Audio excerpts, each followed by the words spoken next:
Good evening and welcome to Copperfield's Books virtual event with Suzanne Rindell in conversation with Julie Fogg. We had a little bit of a switch up at the end here today. My name is Jamie Madsen and I'm the Marketing and Events Coordinator here at Copperfield's Books, and I'll also be your host for the evening. Copperfield's Books has been committed to literature, education, and creating community together since our founding in 1981. I'm happy to remind you that all 9 of our stores are open for both inside service and curbside pickup every day from 10 a.m. to 5 p.m. And as COVID-19 continues to endanger the future of indie bookstores like us, you can show your support by purchasing a book online or in store. We thank you for your continued support. Just a couple of housekeeping items before I introduce tonight's authors. We will be using the chat box to provide links to view upcoming Copperfield's events, links to purchase Suzanne's new book, as well as a 10% discount code, links to purchase, that was around the previous author, but we'll also include my contact details for post-event information. The Q&A box tonight will be your go-to with any questions or comments for the speakers. The format will feature 30 to 45 minutes of speaking and will be followed by a live Q&A. If you look at the bottom of your Zoom screen, you will see an icon that says Q&A. Please submit your questions here rather than replying to me in the chat box. And without further ado, I'm thrilled to introduce tonight's authors. Suzanne Rindell earned her PhD in English Literature from Rice University. She is the author of the historical mysteries, The Two Mrs Carlisles, Eagle and Crane, Three-Martini Lunch, and The Other Typist. The Other Typist has been translated into 17 languages and optioned for TV by Fox, Keira Knightley, and Hulu. Suzanne currently lives in San Francisco. In conversation with Suzanne tonight is Julie Fogg. Julie is a certified associate teacher in Fitzmaurice voice work and has been an adjunct professor with Manhattanville College teaching voice and speech and acting. She founded Vital Voice Training with Casey Aaron Clark in 2014 to bring voice work to a larger audience. When she is not voice coaching, she loves reading YA novels, chef memoirs, and hanging out with her very vocal rescue cat, Clementine. They are with us tonight to discuss Suzanne's latest book, The Tale of Two Mrs Carlisles. I'm so excited to hear what you have to say, and I'm pleased to hand it over to you, Julie. Take it away. Great. Well, hi, everyone. This is a real privilege to be able to have this conversation with you, Suzanne. I would so love for you to just tell us a little bit about the Two Mrs Carlisles for a starting point. Sure.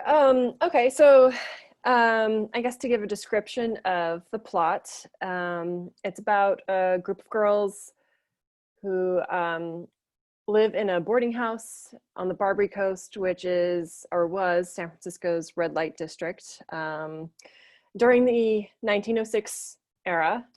And when the 1906 earthquake strikes, the girls find that it conveniently buries a dark secret for them. And they get to have a fresh start on their lives. The book's narrated by Violet, who takes advantage of this fresh start to become a shop girl until an older dashing gentleman comes along and sweeps her off her feet. And Violet is somebody who has really no ambitions of this, and she's kind of taken over by it, and she's always really wanted to be loved, and she's very taken with this older gentleman, and she marries him only to learn that his first wife was a celebrated socialite who tragically died in the 1906 earthquake. And so in this sense, the book has a parallel to the novel Rebecca, and in that Violet becomes obsessed with the existence of her husband's first wife. She's obsessed with the way that the mansion has been rebuilt down to the exact detail, the way it was when he lived with his first wife. And she's obsessed with the way the servants all seem very loyal to the first wife. And so in essence, Violet eventually becomes suspicious that maybe there's something more to that backstory of her husband's, and that she's not the only one whose secrets might have been conveniently buried in the 1906 earthquake. And that's what the mystery hinges upon. So the way you write, we had talked about voices, and I definitely want to get to that. But for you, when I read your books, the places are also a character. And this one, close to my heart, San Francisco, you can definitely feel that. Can you talk a little bit about, you know, your relationship with the setting or Yeah, settings?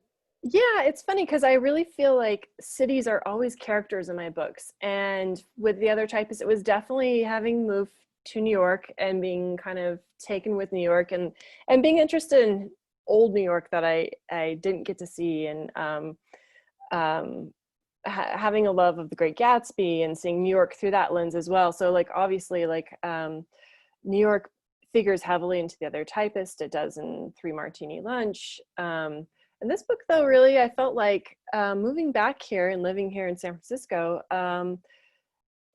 there is so much sense of place in this city, and people here feel a lot of passion for the city's history. And I think like I had pitched this book and then I moved back into this neighborhood, and the timing was just perfect because I just really benefited from being immersed in everything San Francisco centric. Let's try saying that 6 times fast. San Francisco centric.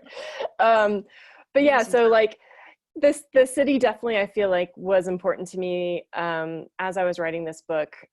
It's funny too, because as I was, you know, showing it to other friends and editors, there's a lot of like, wow, it's foggy a lot of the time in this book. I'm like, yeah, there's the weather's a character, the city's a character. And there really is a sense of before and after in this city. Like the 1906 earthquake really did leave this like demarcation line in probably all people's narratives who lived through that time. And so I thought it'd be a great conceit to take that demarcation line and use like a really extreme version of a before and after, where you can hinge the mystery around before and after. Because you think of all the ways in which the earthquake was horrible and probably changed lives in a negative way, but I was actually interested in the idea that like, what if it conveniently got rid of something?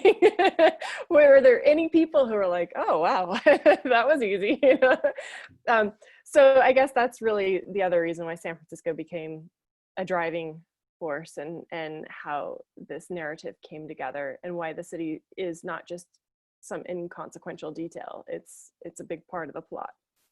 The other big part of the plot that stands out to me really is class. And there's a scene when Violet first starts as a shop girl where you give a description.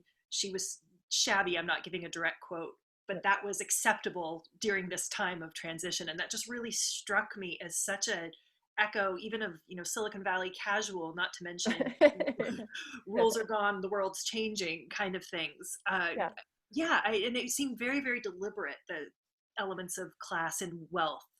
Yeah, well, like that time period too, I think is interesting because really, you know, leading up to the 20th century, women were either wives or prostitutes or maybe school teachers, you know, like, but there wasn't a lot of like middle class women living in an urban environment until that early 20th century teens and then 20s, which again was going back to The Other Typist. One of the things I was fascinated was women started going into the workplace during the teens and 20s, and that you had the new woman who was, you know, a different kind of woman, not necessarily upper class or lower class, maybe a little bit more working girl, middle class, could still be respectable while not having to attach herself to a man. So the shop girl is definitely one of those categories that was opening up new worlds to women, in the sense that it would be this new kind of independent role you could take. And, you know, obviously in the plot of my book, before the 1906 earthquake, Violet and her friends are living in this boarding house where they're also working as dancing girls down at a dance hall. So it's a step up, really, and not a small one, culturally speaking. And so I think that there's an interesting energy in the early part of the 20th century that I wanted to have my characters live out and see through their eyes as women moving into a different space, you know? Yeah, the other thing I notice about your books, in a little bit in the vein of class, but also the central characters tend to be a little bit, I'll just say, prim and proper, plunged into these debaucherous worlds, which always has fascinated me, this contrast. I'm just wondering if you can talk a little bit about the play on those two. Yeah, it's interesting. I'm not sure I had thought as much about that, but definitely Rose and the Other Typist is the straight-laced typist who becomes obsessed with the new girl who's a bit more flashy and knows where all the speakeasies are. And like, I definitely wanted to have a buttoned up person kind of being slowly seduced and drawn into a different world by a flashier person. And in this, I guess I felt like I wanted Violet to have a sort of modesty about her, so where she kind of can't even really believe everything that's happening to her, which makes the reader nervous about everything that's happening to her. Like, if she can't understand why this dashing man likes her and has some suspicions about what his relationships with women have been in the past, then the reader does too. And so I think there's some advantage in having the young, naive navigate the world for you when you're laying out a mystery. I feel like that satisfies my curiosity, but I know everyone is like, tell me more about the nuances of this particular interaction. Right. So, but it's also a mystery. And we've talked before of the Hitchcock influence, and you've mentioned your birthday month, Hitchcock, a lot of Right. connections in it. And this also has a little bit of echoes of Rebecca. So yeah, I'd love to hear a little bit about that, how that voice weaves in too. Yeah, it's so a lot of the books that I've written so far, many of them have started from thinking about existing novels and films and maybe like what's missing from the conversation a little bit. So I always go back to the example of my first book, The Other Typist, because I really didn't set out to write a novel when I wrote that novel. I was coming from a world of academia with studying for my PhD and then working at a literary agency and thinking about popular fiction a little bit more. And having taught The Great Gatsby, I guess I just had a preoccupation with what wasn't said or what wasn't there. And so I thought, like, what if, for instance, the Great Gatsby character was a woman who constantly told stories about herself and refashioned herself? What would that look like? How different would that be based on throwing a gender twist in there? And then really the number one thing, though, that I was preoccupied with was the fact that when you read The Great Gatsby, you constantly are focused on how Gatsby's full of BS and he's telling stories about himself all the time. His backstories don't sound too watertight. But we never question the narrator who's telling us all this. So Nick, the narrator, who's like your everyman character, we just take everything he says as the gospel truth. And I think I was intrigued with the idea of taking, first of all, a female Gatsby and seeing what that looked like. And then maybe taking a narrator who you might identify with them as you would with Nick, but then is slowly starting to see the cracks in that and saying, wait a minute, why do I believe everything that's coming out of your mouth? And so, like, obviously Rose is your unreliable narrator. And really that was just me trying to enter into a conversation with an existing work of literature, The Great Gatsby.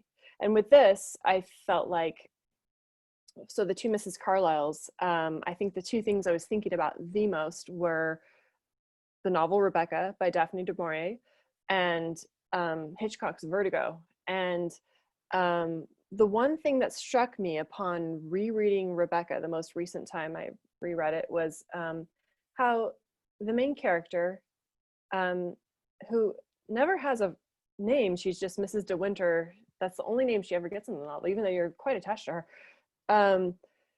When she finds out that her husband killed his first wife, she's relieved, and she's in a sense just focused on the fact that, oh, thank God he didn't love this other woman more than he loved me. That was her main concern. And I was thinking the last time I read through Rebecca, I still love that book and it's still great. And I think there's still so many things about it. I wouldn't want to write anything that had anything to do with it if I didn't think this was an excellent work. But I remember thinking though, how come she didn't have any things to conceal of her own, or secrets or plots of her own, or want something, or so there's no manipulation on her part or contrivance other than to just know that this man loves her more than anyone else. And I just wanted to see a different version of that, I think. So the Two Mrs Carlisles, there's a little bit more going on with the women. I hope that doesn't give too much away, but the women are not one note, just sort of hoping to win the affection of the male characters. And that really was what I wanted to experiment with, what happens when you have women who want things in their own right, or maybe have secrets to hide, or that sort of thing. So in the research that you do at this point, this is the fourth historical. Yeah. So we have the 20s, we have 1906 earthquake, we have a giant epic with Eagle and Crane, and Three-Martini Lunch, of course, which is in the 50s. So in all of those, you really do address, I'll just use the word feminist issues in the ways that the other characters either are obstacles or how they speak to them. But you've done it in so many different eras now. I'm just kind of curious if you see an evolution through all of them, which ones might have been, I guess, better for women. Yeah. It's a giant question. No, and honestly, it's not linear, the answer. So you would think the trajectory is, women get the vote, and then women get whatever, you know what I mean? They get out of their corsets, they get the vote, they get, but no, I think honestly, if you compare when I was doing research for The Other Typist in the 20s, there's this little blip of liberation where women were going out, having jobs, doing different things. I mean, even if you just look at the fashion, the skirts getting shorter and things not being about necessarily, almost being tomboyish, and not being so much about being feminized and domesticated. And then you look at that in the 50s, after the men came home from World War II and needed to get women to get out of the factories and get back into the household, and how domestic the aesthetic is there, and even sort of the imperative to have kids and that kind of thing. So I don't think that the trajectory of feminism is definitely, it's not linear. It's a little bit of a up and down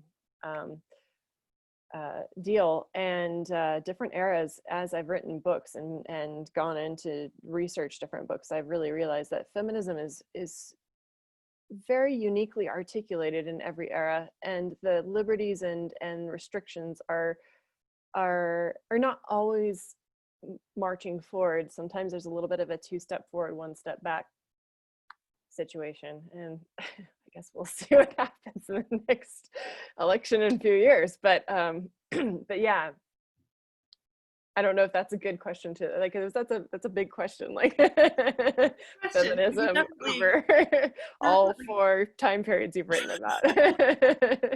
There are different restrictions on women in each of these different time periods, and different ways they have to navigate this very, in all of them, overwhelmingly male worlds. Mm-hmm.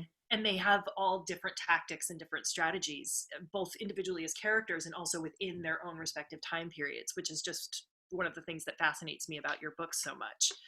Yeah. You aren't just one and done. I know how to write women. Yeah. No. But there's so many things to remember too. It's so helpful to have, if you can find a reader who's lived through it, that's great. I mean, I was very lucky to have my great grandmother who lived to over 100, and obviously having been born in 1895, saw many iterations of this. But even when you can't find a reader who's lived through all of it, you can hopefully find a reader who's just very mindful and has researched and immersed themselves in that period, a historian and scholar basically who's interested, because there's so many things that as you write, someone will say, for instance, like for the Two Mrs Carlisles, a woman wouldn't meet a man for tea, even at a high-end tea room, without a chaperone if you're in a certain class.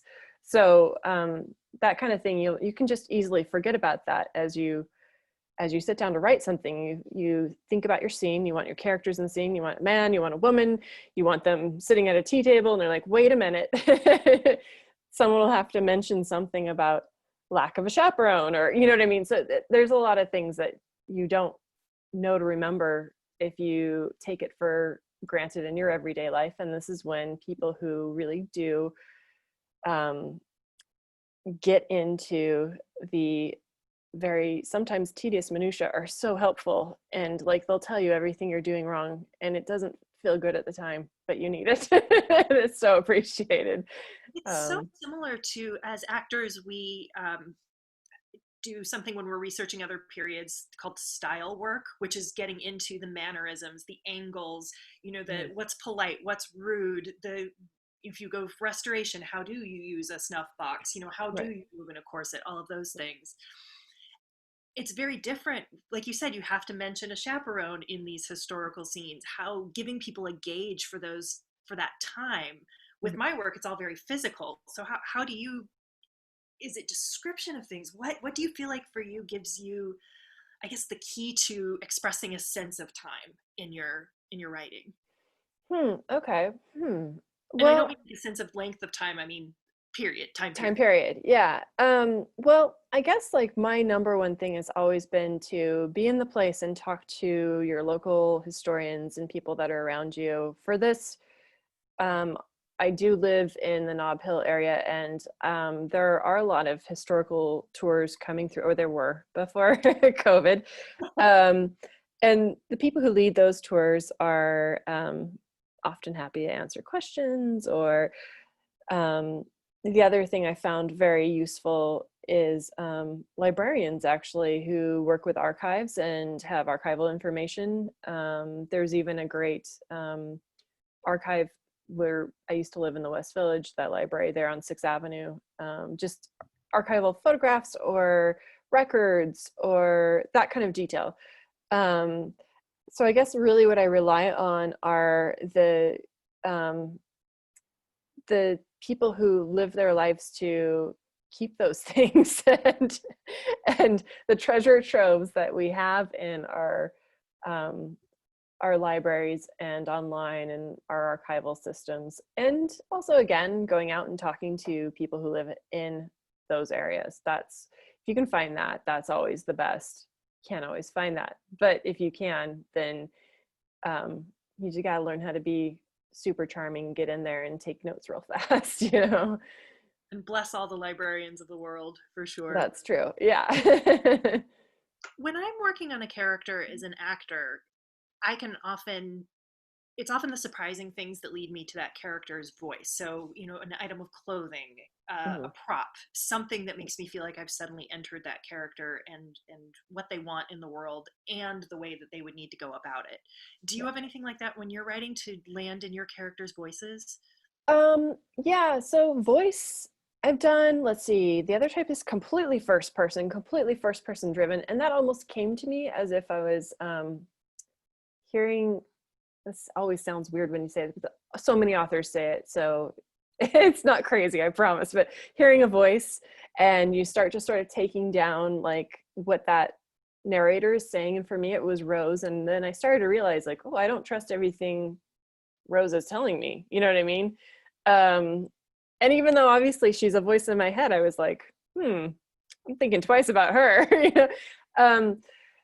Three-Martini Lunch was three very stylized voices. And for that, I feel like I needed to surround myself with certain things to tap in. And so, for instance, like Cliff was this very like wannabe Jack Kerouac character. And so I would read Kerouac, I would read Catcher in the Rye. That's another influence on his voice. And I would just sort of like, before I started writing, read and surround myself with everything that sounded very Cliff. And then I'd sit down and write, you know, his part. For Eden, it was more like Joan Didion and Rona Jaffe's The Best of Everything, and maybe a little bit of Sylvia Plath, especially during her time that she was working at the magazine. And then for Miles, it was definitely James Baldwin. I just would read a whole bunch of James Baldwin and a little bit of Truman Capote and Breakfast at That Tiffany's. totally makes sense. Yeah, and then I would be able to sit down and write Miles. But it was like tuning an instrument, I guess. You sort of like listen to the note and try to like make sure that you've got it right, and then you start to play. I don't know. So when you're setting up things like dialogue, if two characters are fighting, it's not like you're fighting with yourself. They're actually outside of you in their own voices having the dialogue with each other. I'm so nosy. No, that's a good question. Yeah, it's interesting. I guess it's kind of like when you talk to yourself, and I don't know how many people feel this way, but every once in a while you have a good comeback for yourself and like, you know, a good riposte, you know what I mean? And that's what sometimes that is. And when you're writing dialogue, you just want to make sure you're keeping that fresh and that I don't know, I imagine Aaron Sorkin's mind must be like bantering all the time, but maybe not. But that kind of thing. So I don't know if that answers your question, but dialogue when two characters are arguing is definitely like you're keeping two very distinct voices in your head, and you're serving the best you can with each volley, you know. So exactly how we learn to have arguments when we're using a script is that volley, just back and forth. Yeah.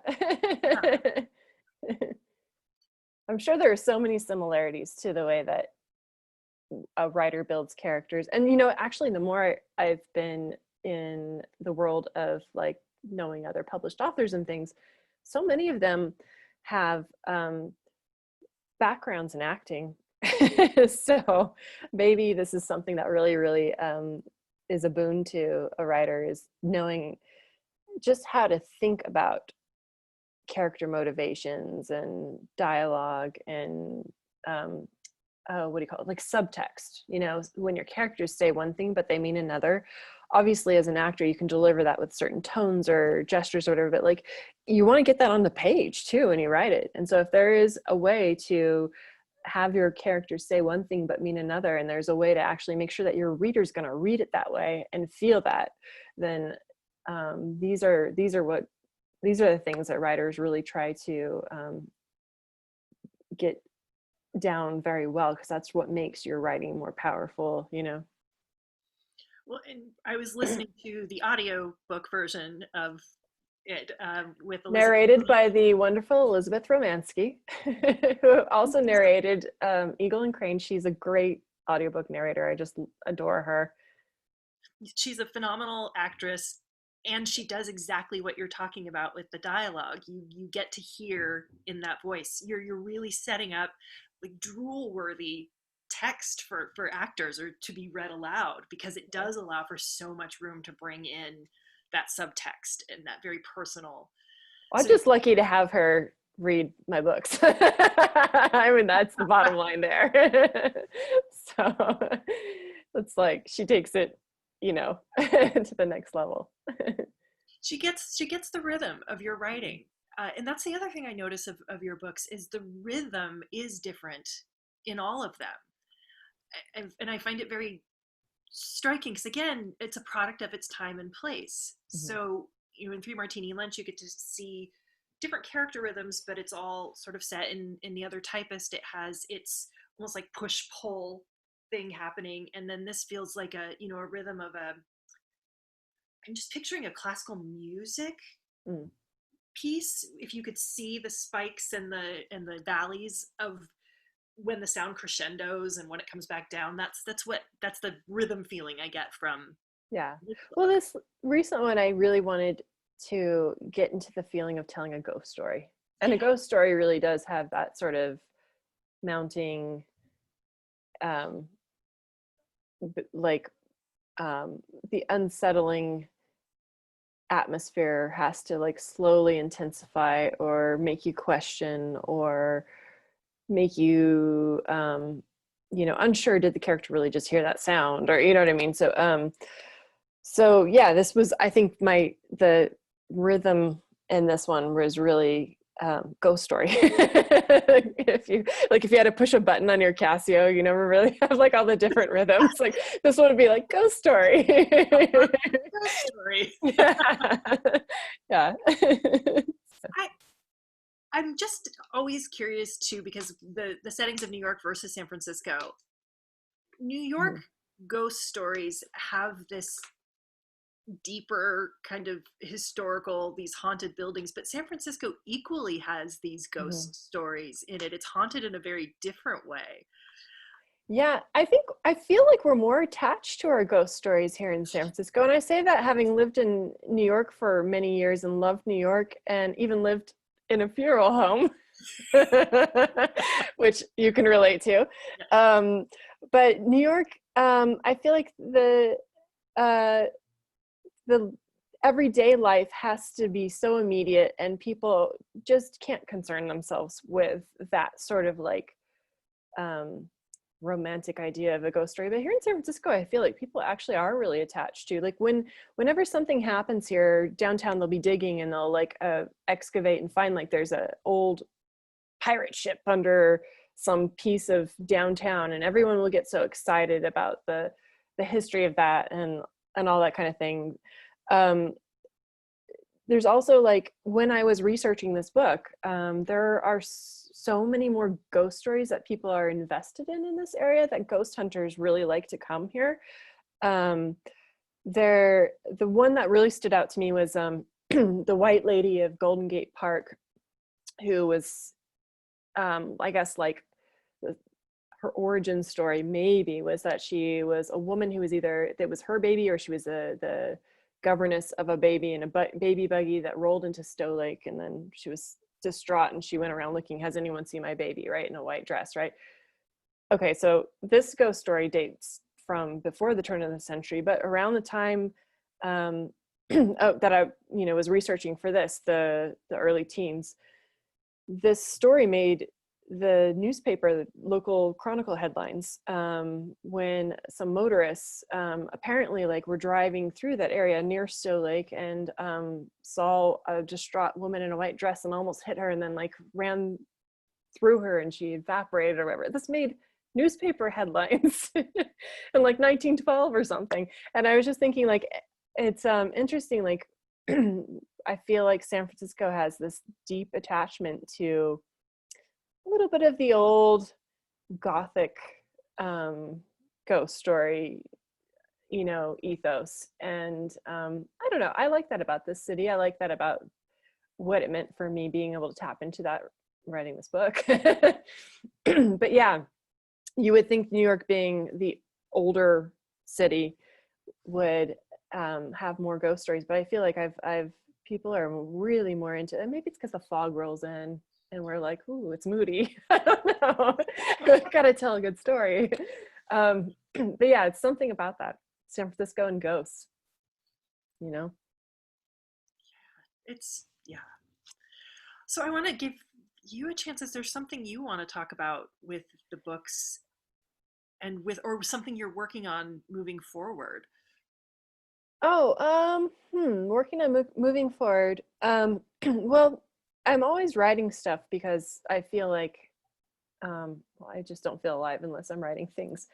But I do tend to start a few different projects at the same time and then see which one sort of takes off and is the thing that I really want to do next. So and some of those are too early to talk about. The most exciting thing, I guess, lately really has had to do with the TV interest in The Other Typist. I've been really, really encouraged to learn that. So obviously, okay, so The Other Typist was optioned for film way back when it first came out. And a lot of times books get optioned and they sort of just sit there in the development stage for a very long time. But this one is, they keep renewing it and they wanted to do something with it. And then by they, I mean Fox Searchlight and Keira Knightley were the original ones to option it. And now they've linked up with Hulu to turn it into a TV series, which I'm actually really, really excited about. TV's gotten super interesting in the last several years. And I think it's meant to be a limited series. So this would be something that would be encapsulated within a contained narrative. And I like that as well, so that you're not trying to exhaust a idea or motif beyond its shelf life. And so I guess right now the most interesting, exciting thing going on for me would be like what's going to happen with that story, how it's going to be retold, maybe retold in a different way, because obviously when you take a book and you turn it into a TV show, lots of different things can happen. I actually really welcome the new translations of stories that I've written. Yeah, that's been the most exciting thing on the horizon right now, is what Keira Knightley's Fox Searchlight and Hulu might all do with, and the showrunner Eileen Chaikin, who's been hired to write the pilot in an episode. Yeah, that's what I'm enthusiastic about lately. Wouldn't you be? Great. I mean, the excitement of the TV show and all of that is amazing, and things to look forward to. But was it hard to hand over your baby? I think for a lot of writers it is, and for me, I don't feel that way. I really like the idea of that story going on and becoming whatever it needs to become to be told in a new and fresh way. And I think you can't have anything be exactly like the book is and to a film or to TV. I mean, there are very few things I've seen where they matched up and were both good to be exactly the same. You know what I mean? So I don't know. I don't feel as precious about my books. I'm more excited for like what they will go off and become. If someone else sees some interesting spark there that I didn't see, I would want them to flesh that out and make the most of it. So I don't know, not that precious about it. It's sort of less leaving it at the orphanage doorstep and more sending it to school. Yeah, exactly. And I would even enjoy writing on something and going into it with the awareness that it could be written completely like with a different ending or with a different twist, or you know what I mean? Like, so I would even want to be engaged in that process. And I wouldn't necessarily want to try to make it stick to the original story that I wrote, Mm-hmm. Totally makes sense. So we're at 7:45 now, which we had talked about starting to do. So do you want to, I'll look and see if we've got some. Sure. Yeah. Let's see if Q&A Jamie also wants to. Yeah, so it looks like we don't have many questions, but people have been chatting me and telling me how much they've been enjoying you guys speaking. So maybe you could, I don't know, chat for a few more minutes. We can let everyone know this is your time and your opportunity to ask questions, give feedback, any sort of comments. Yeah, and maybe we can circle back on questions in 5 or so minutes. Yeah, sure. Perfect. Yeah. So, I mean, I always have a ton of questions about your writing process, and we've covered a lot of them through development of character and whatnot. And visiting archives, I think what I'm, you talked about the voice coming to you, but this impetus to write the book. I've been there for a few of those little sparks where Yeah. suddenly your next, 1 to 2 years Right. starts to become written, Yeah. if you will. Yeah. And I'd love to just kind of get into the messiness of that process, from that, here's what I think I'm doing, I'm following it, all the way Oh, through, yeah. and when it gets published. Well, it's funny because one of the things I was thinking about was there's a huge difference between the impetus to write the first draft and then when you get into the editing rounds. And I have had some major edits. I have started out writing things that I definitely thought were going to go in a particular direction or have a particular voice, and I've sat down with an editor and had one editor say, maybe you could tell the same story from a completely different point of view, or something, like that's a completely different novel. So I have had those things happen. Usually if you can take that in and do whatever it takes to get over, like to whatever they call it, kill your darlings, take the things that you're hanging on to that you love, they're like, no, I don't want to edit this out, I love this part, or I love this character, or I love it told in this voice, or whatever. If you can actually just get over yourself and let those things go and take the editorial advice, assuming it's from somebody you do completely trust and you believe will guide you to a better book, then it's always better for it, but I have had some major revisions, and those have been kind of hairy. I think The Other Typist sort of just fell out of my brain really fast and was just what it was, and it seemed to work, and that was great.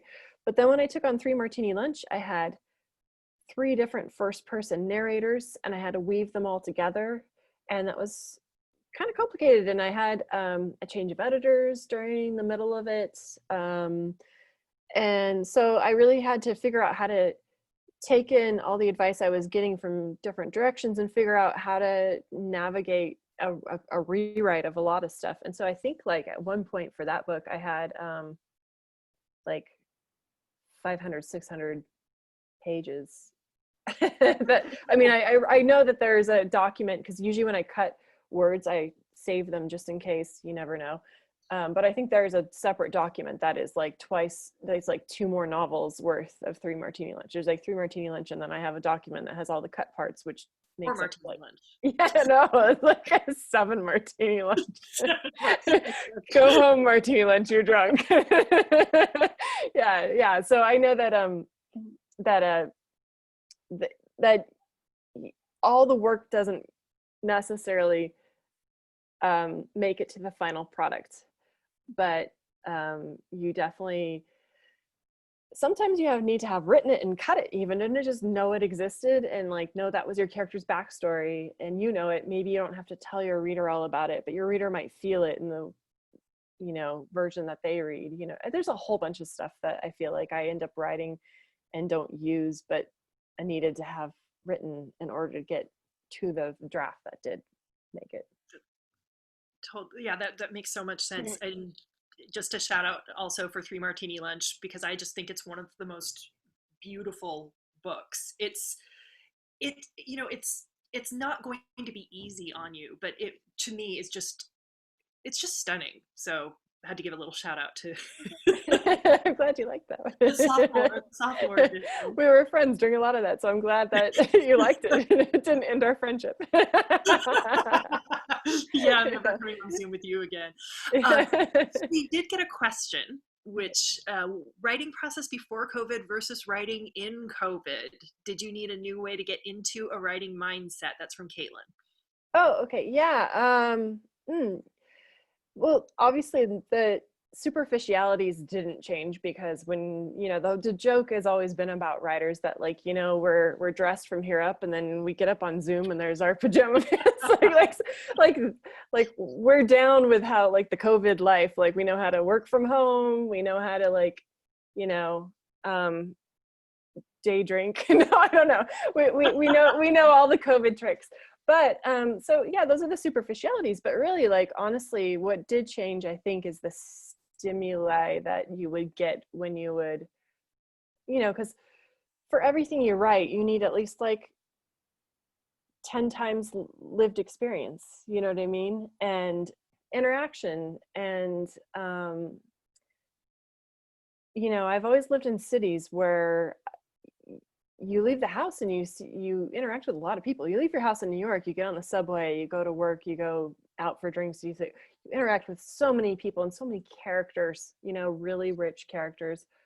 Or you also have access to all the arts, and you can go to shows, and suddenly you're thinking of something new. You can watch an opera or go to like hear a band play or whatever. Like, you just get like new stuff coming into your brain and making your brain a little bit richer for it.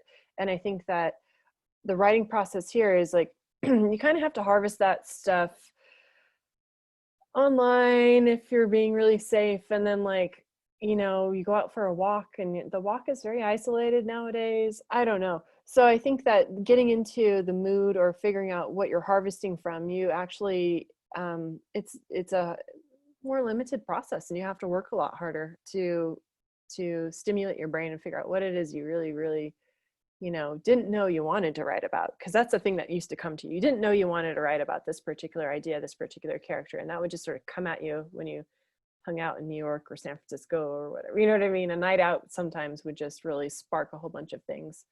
Can't rely on that anymore. Well, yeah. Well, I guess here in San Francisco, it really does, literally. No, but I mean, obviously the metaphorical creative spark. You have to really work to light it yourself. And I'm wondering what our books and literature are going to be like in the next few years, because it'll have come out of this era of stay at home. For sure. The writer's strike gave us reality TV, and that's true. Yeah. Who knows what's on the table. So there's a couple more questions.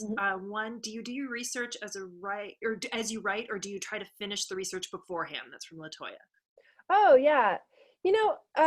So I definitely do a lot before I feel ready to. If it's a historical thing, I like to feel immersed. And for The Other Typist, I was supposed to be writing an academic dissertation. So I was immersed in the era of 1920s literature and the 1920s, everything, culture, cultural norms, like that kind of thing. So I was kind of ready to write that one, because I had done a lot of research without knowing I was doing it for a novel, but it ended up being for a novel. And for these other ones, I'll do a bunch beforehand. But you will still find that you go to write something and just some little detail will come up, and you'll start making sure, would this work? Like, did they have buttons during that time period? Or when was a button invented? And so there is obviously an ongoing piecemeal research that you're doing. And what's interesting about that is you have to figure out this like delicate balance of, okay, you want to know when they invented buttons, but now you've spent all day clicking through a million different like web, like the click holes are enormous that you can fall into. And next thing you know, you're learning about some very obscure thing from an era that it doesn't even have anything to do. Like, so you just, yes, you will go on doing research, and that's great. And that's good. And it's important, because you need to make sure that, you're getting it right. And that could have happened that way. And that there are no circumstances that you're assuming that are not right. But you also have to like know when to like stop yourself from just basically training for Jeopardy. Because that's what happens. Follow the Kenny Rogers law. Know when to hold them, know when to fold them. Yeah, exactly. Yeah. So tricky. So another question from Allison on writing process. What's your writing day like? Do you have specific times you write or rituals you use? She says she's finding it hard without a lot of structure for day-to-day, and of course the feeling of being quarantined. Do you have a pep talk for blank page syndrome? I paraphrased that last part, but yes, a pep talk for blank page syndrome, as well as your process.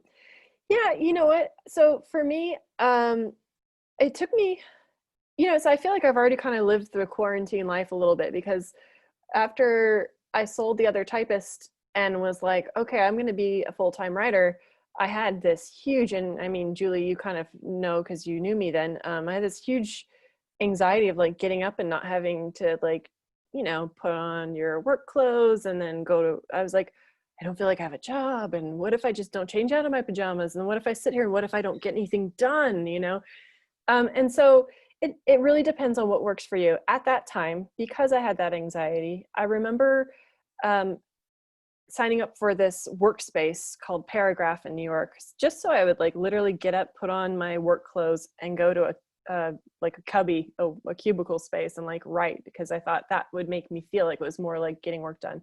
And it helped for a little while. But there are so many ways where if you realize like you're doing work and you cut yourself a break and realize that even when you're not getting your word count out, maybe you thought about the ideas, and maybe thinking about those ideas was actually more important because it was going to change how you were going to write things anyway. Once you just give yourself the credit for almost everything you're doing is probably going to help you get this done, then you'll find that you're more relaxed when you do actually sit down and put the words on the page, because you're not already down on yourself. You're not already telling yourself, oh, I said I was going to write 2,000 words today and I've only written 500. I suck. You know what I mean? So I guess my answer is like, there's no like one way to structure that day. It just needs to be whatever you find ends up making you feel like you get out of your own way. Whatever helps you get out of your own way and not make yourself berated for for what you're doing or not doing, and get the words on the page. You know what I mean? Do that. And for me, that happens to be kind of having a little bit of a feast and famine kind of thing, where sometimes I won't write for a few days and then I'll write intensely for several days. And I mean, again, because I will start in the morning and not answer my phone and not do anything else, and I'll still be working late at night. And when you'll get a text from me going, still working on this, So if for me, feast and famine works. For other people, that probably sounds very unhealthy. And if you have like kids or anything else that makes your life require a regular lifestyle, then that might not work out. But you just have to figure out how it works for you. And it doesn't have to look like anybody else's version, just the one that gets the full draft written. And that's really, I think, the number one thing to writing is getting to a full first draft, because there's something that happens when you get about 3/4 of the way through. You'll do anything not to finish that last quarter. You'll suddenly like start polishing your silverware and like, dusting your baseboards, like, your house will get really clean, but like you'll do anything not to do that last quarter, and you can't move forward until you just get it down. And it could be a bad first draft, and you can go from there. And like some really great novels have come out of terrible first drafts.